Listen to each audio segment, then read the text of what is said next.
raised by some about the price of protecting the first family. Let's discuss now. CNN political contributor Maria Cardona, Karine Jean-Pierre, the senior advisor at MoveOn.org, and CNN political commentators Paris Dennard and Andre Bauer. Welcome back, panel.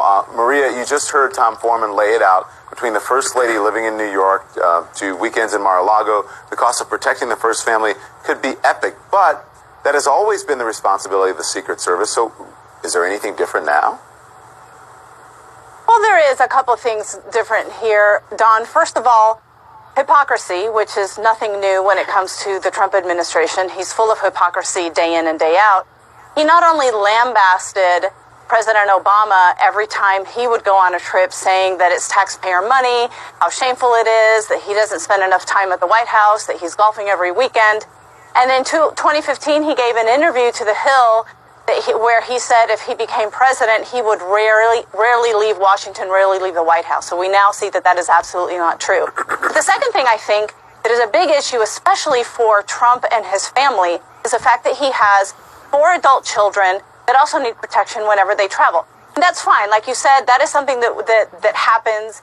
It is what it is. We have to protect the first family, all of it, including the adult children. But when the adult children are out on business trips, making deals, closing deals, and making themselves rich while taxpayers are paying for it, that is a completely different thing. Let me bring the other panelists in here because we have short time. Andre, the Washington Post reports that the Secret Service hotel bill for Eric Trump's trip to South America last month was nearly $100,000. Both the President Trump's grown children heading to a golf course opening in Dubai this weekend.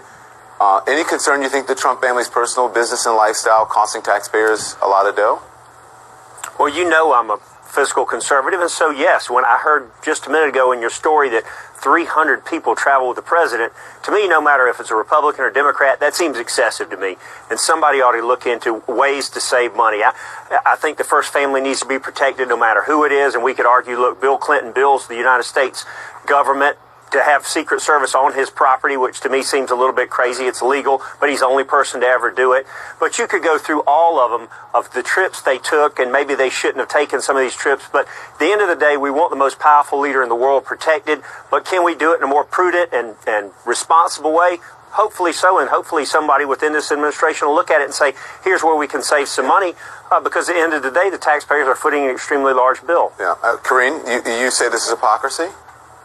I do. I think it's complete hypocrisy. Like Maria was saying, he chastised President Obama for going on vacation, for golfing, and President Obama had fewer vacation days than his predecessor, President George W. Bush. I think for me, the thing that bothers me the most about this is the profiting off of the presidency. Mar-a-Lago, they doubled their initiation fee to $200,000. And also, he actually never let go of ownership of his businesses. So his adult children are traveling, making money for the organization. So he's profiting. I want to bring in Paris now. Sorry, I hate to cut you guys short, but I want to get it all in before we have to go. Paris, what do you think? I think this is fake news. This is not a news story. Don, tell me what about it is fake, Paris. We're going to go. Are we going down this road again? Yeah, we are. Come on, Paris. I didn't interrupt any of you all. Let me just tell you why. The president is not breaking any laws, and he's not doing anything. It's not his fault. Paris, hold on. Let me ask you this. No. Let me ask you. I'm going to let you finish. Do you actually know what the definition of fake news is? What we're doing right now? No, okay. Well, then you are part of the fake news because you are on the network and you're part of the... Fake news is when you... Hang on, let me explain to people out there watching and you what fake news is. Fake news is when you put out a story to intentionally deceive someone and you know that it is wrong. I don't know of anyone who has put out a story in the mainstream media that I can think of right now to intentionally deceive anyone. Now, people get things wrong.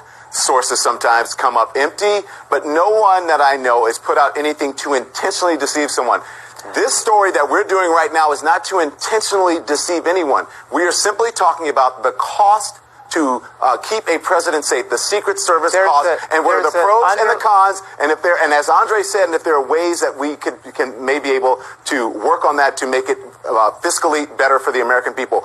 There is nothing fake about that. Please stop it with that stupid talking point that it is a fake news story. If you don't want to participate in the news stories on this network, then don't come on and participate. But don't call them fake because you don't agree with them. Go on. Don, this is a fake news story, in my opinion, because the underlying Paris, assumption thank you very much, is everyone. Thanks, everyone. Thanks for watching. Have a great weekend. Good night, all. Thanks, Don.